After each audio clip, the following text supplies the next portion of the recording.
ഇവിടെ ഈ അച്ഛനും മകൾക്കും കഴിഞ്ഞ ദിവസം ഉണ്ടായ ആക്സിഡന്റ് മകളുടെ ആത്മാവ് അച്ഛന്റെ ഉള്ളിലും അച്ഛന്റെ ആത്മാവ് മകളുടെ ഉള്ളിലേക്കും മാറുകയാണ്. അങ്ങനെ അച്ഛൻ മകളുടെ സ്കൂളിലേക്കും മകൾ അച്ഛന്റെ ഓഫീസിലേക്കും പോവുകയാണ്. അങ്ങനെ ഇദ്ദേഹത്തിന് ആദ്യമായി കുട്ടി ഉടുപ്പ് ഇട്ടതുകൊണ്ട് തന്നെ നടക്കാനൊക്കെ വളരെ ബുദ്ധിമുട്ടായി തോന്നുകയാണ്.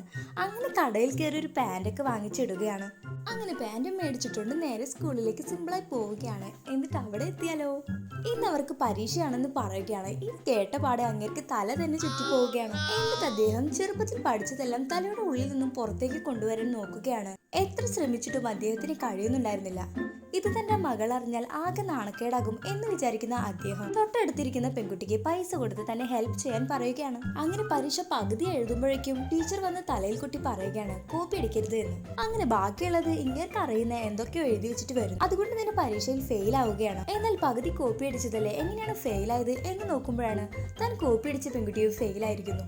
അങ്ങനെ ഇതുവരെ കിട്ടിയതിൽ ഏറ്റവും കുറവ് ഈ പരീക്ഷയുടെ മാർക്ക് ആയതുകൊണ്ട് തന്നെ ടീച്ചർ അവളുടെ അച്ഛനെ വിളിച്ച് വരാൻ പറയുകയാണ്. അങ്ങനെ അച്ഛനായ സ്കൂളിലേക്ക് വരുന്ന ഇയാളുടെ മകൾ ഉള്ളതിൽ വെച്ച് ഏറ്റവും നല്ല ജോലി പഠിക്കുന്നതാണ് എന്ന ഇയാളുടെ ഡയലോഗ് തന്നെ തിരിച്ചു പറഞ്ഞ് അയാളുടെ തലയിൽ കിട്ടിയ അവസരം പാഴാക്കാതെ കൊട്ടുകയാണ്.